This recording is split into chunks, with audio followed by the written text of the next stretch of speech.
hablar sobre la actualidad política y social, pero sobre todas las cosas es ¿hacia dónde vamos, Eduardo? ¿Cómo le va, Donza? Buen día. Buenos días. ¿Cómo anda usted? Gracias por el contacto. No, Sí, por sí. favor. Estábamos hablando recién de precios con la gente, de lo que se puede gastar, de lo que no pueden gastar, de lo que se consume, pero hay algo que es el comportamiento en una sociedad en crisis, casi permanentemente en crisis, con picos más altos y un poco más bajos, pero en una crisis constante. ¿Hacia dónde vamos? Bueno, en el mejor de los casos, que esta crisis vaya aflojando, ¿no? En un mediano y largo plazo. ¿Eso es una expresión de deseo o es una mirada científica? Es una expresión de deseo, ¿no? Como dije, en el mejor de los casos. Y a ver, ¿por qué? Porque es una cuestión estructural, ¿no? Que usted lo marcaba bien, por un lado, en la continuidad, ¿no? De la persistencia de la situación de crisis, que en la vida real, en la vida de cada uno, se ve afectada en unos ingresos que no, desde el punto de vista monetario, ¿no? Después hay otras áreas de conflicto, pero en ingresos que no son lo suficientemente importantes como para que viva en una situación de calidad, ¿no? Una parte de la población, pensemos en la actualidad, debe estar cerca de un 45% el porcentaje de población que está en una situación de pobreza. Más o menos el 8, 9, 1 de cada 10, podríamos decir, que vive en una situación de indigencia, que los alimentos comprar los alimentos les requiere más dinero que gana la familia, ¿no? Que es la coyuntura, y desde hace mucho tiempo también tenemos un aumento de precios, ¿no? Que es muy, muy importante. Entonces, como que no hay actualizaciones, ¿no? Ya sea de ingresos laborales o no laborales, que pueda alcanzar ese aumento tan importante, independientemente que si de un mes para otro nos aumentan casi un 10% los precios a nivel general, entonces perdemos capacidad de compra. Es como si cada vez que vamos al supermercado es un 10% menos que podemos traer. En realidad es eso, de un mes para el otro, ¿no? Esa es como la cuestión más urgente de solucionar, independientemente del gobierno que suba, ¿no? Cómo podemos ir bajando el nivel de inflación. Y después hay una cuestión que fue una coyuntura que nos tocó pasar a la gran mayoría de los países, que fue la pandemia, que afectó mucho la parte productiva y comercial. Hay algunos sectores, bueno, pero sí, perdón, Donza, medios. Estamos sí. hablando de la pandemia, pero también la pandemia la pasó Uruguay, la pasó Brasil, Paraguay, Perú, Bolivia y... No, claro, al estar nosotros tan endebles como país por estas cuestiones estructurales, por esta crisis que usted estaba diciendo al principio, que no venía, nos pegó mucho más grave y no hemos podido salir de eso. Hay algunos sectores específicos, sectores medios, que no pudieron salir.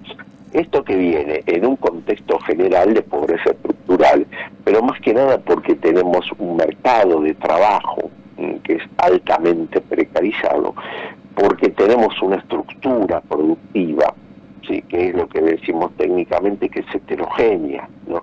Tenemos la mitad de los trabajadores ocupados, la mitad en un sector micro informal de la economía, que tiene una baja productividad, que paga bajos salarios, que en un extremo, cuando lo consideramos, son trabajadores que se inventaron un trabajo, como podría ser los recicladores de residuos.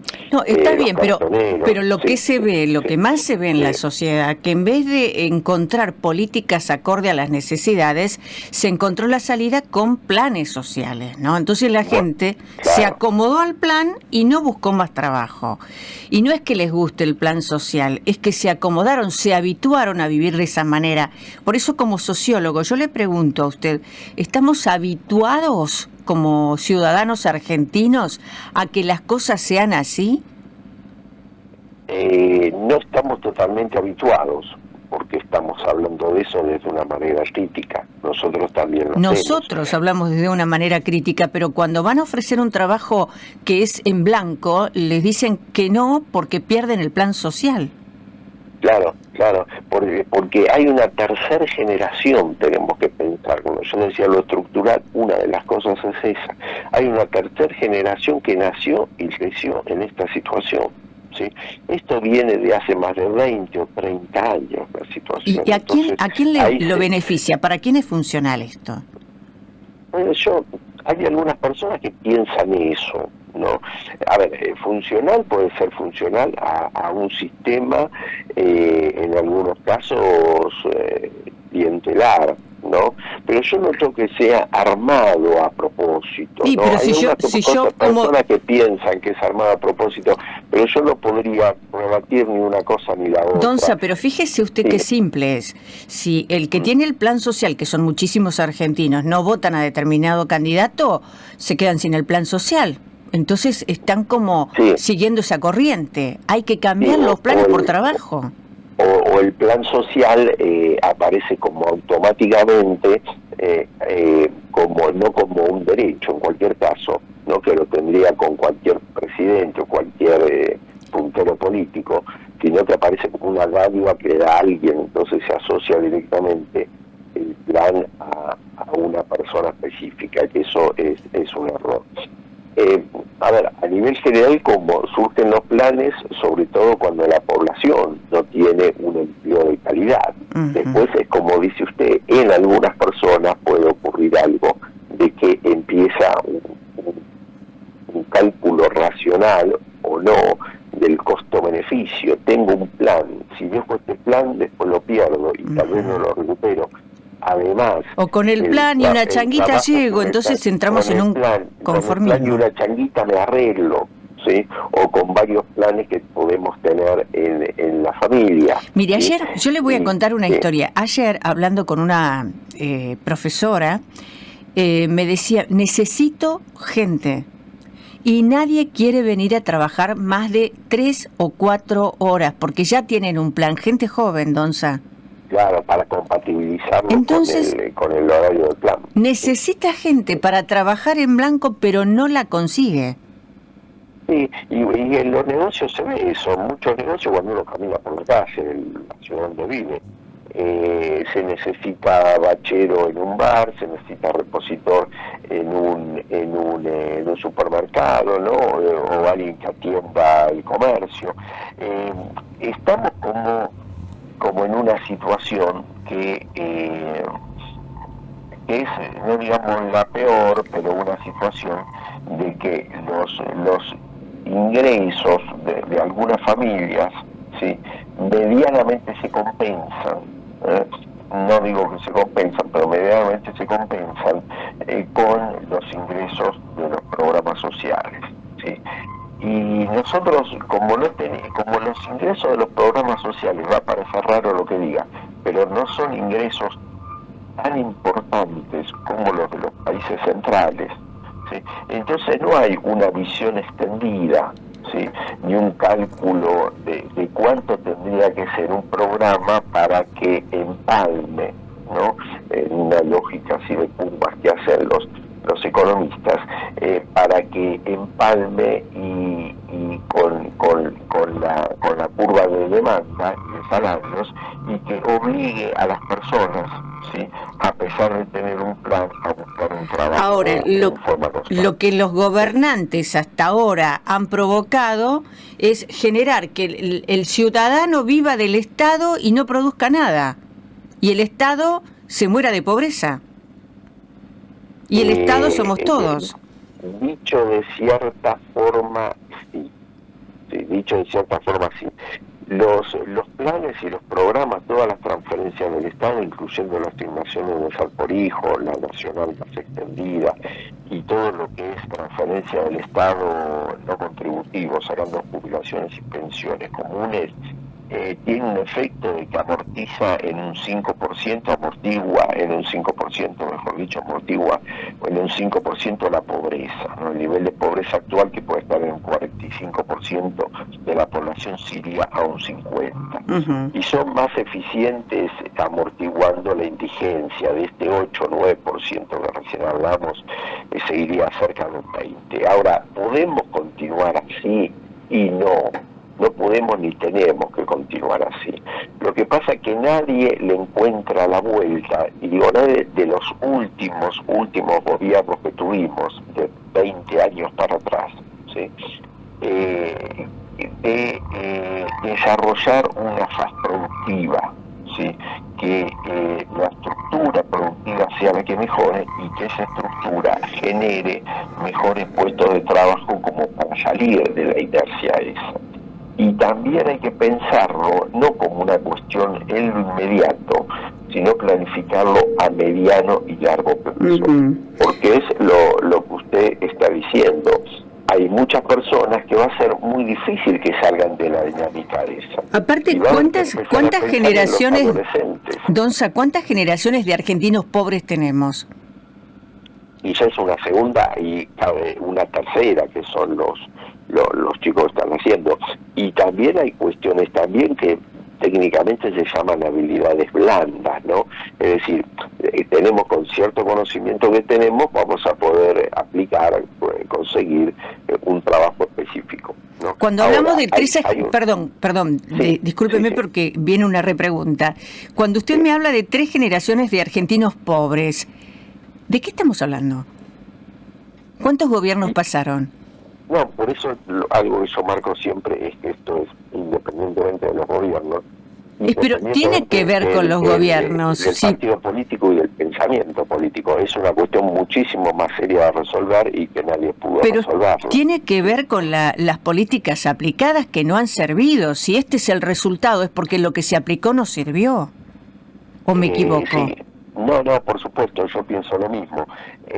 Lo que hay que hacer es desarrollar políticas de Estado que apunten a la producción y al trabajo. ¿Y por qué cree que no lo hicieron, Donza? Me parece que no se tiene la habilidad de encontrar el consenso para eso, ¿no?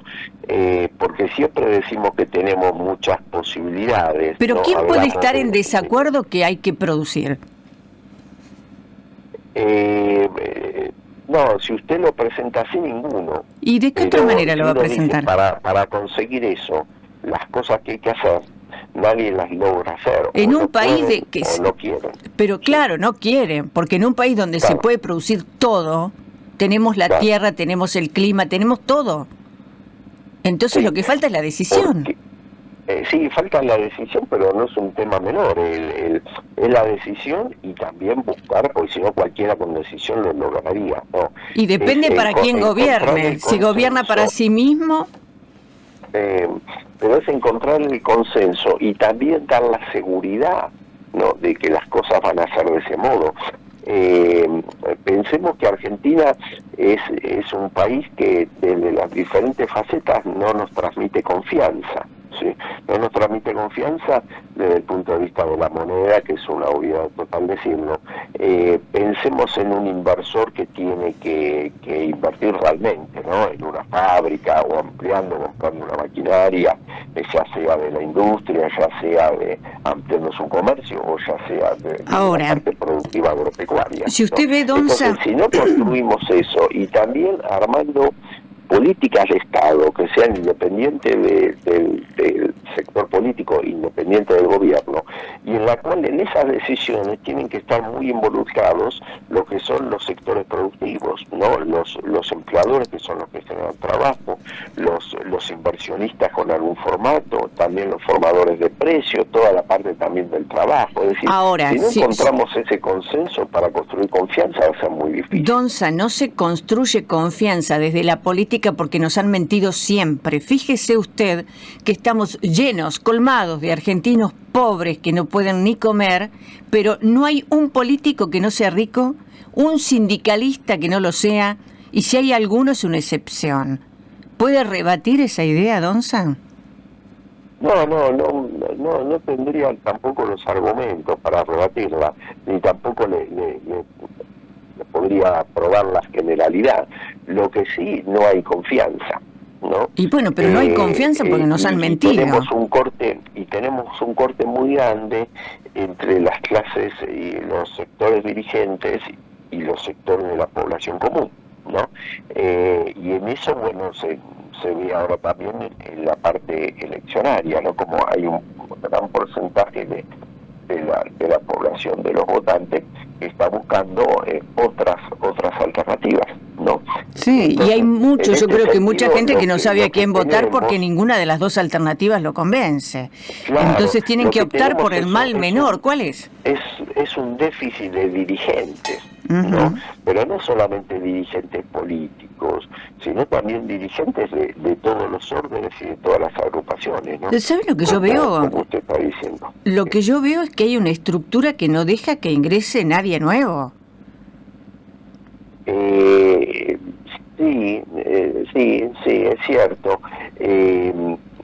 Los que son, y yo estoy pensando en diferentes dirigencias, ¿no?, de todos los ámbitos, y en Argentina se observa, ¿no?, como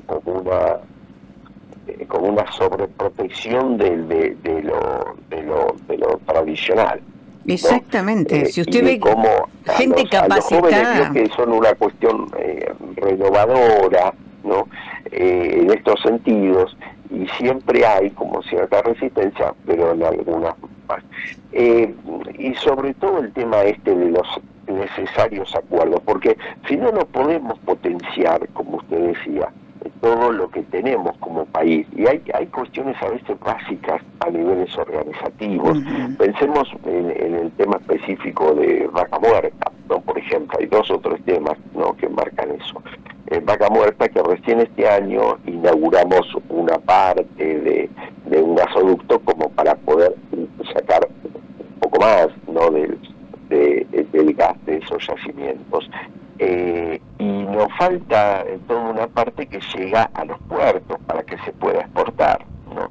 Y lamentablemente hemos tenido hace unos años el hecho de la invasión de Rusia a Ucrania y de cómo los precios internacionales del gas aumentaron en forma muy significativa, y era una posibilidad que tenía Argentina para estar vendiendo gas a todo el mundo a un valor muy apreciado, ¿no?, y generando con eso muchas exportaciones y muchos dólares. Bueno, no hemos podido hacerlo porque no teníamos desarrollado un gasoducto en una zona que, si no recuerdo mal yo, estamos hablando de eso desde el año 2008. ¿sí? Es decir, hace 15 años. Donza. Eso es la falta de política de Estado que nos impide salir adelante. Y con el litio, si no hacemos una ley de litio o algo, escuchando a todos los actores incluidos, la parte del cuidado del medio ambiente, los pueblos originarios, en las decisiones, y si no hacemos eso, también puede ser que nos pase el tiempo. Eduardo Donza, gracias por atendernos, que tenga usted una linda mañana. Bueno, gracias, igualmente, que esté muy bien, buen día. Es licenciado en Sociología e investigador del programa Observatorio de la Deuda Social. En La Mañana con María están las respuestas a las preguntas que vos te haces. Un equipo desopilante, un ida y vuelta cada mañana. María Delia Sebastiani te despierta con una sonrisa, con buena energía. En el 760 del dial, Atlántica te hace bien. Me quedo contigo.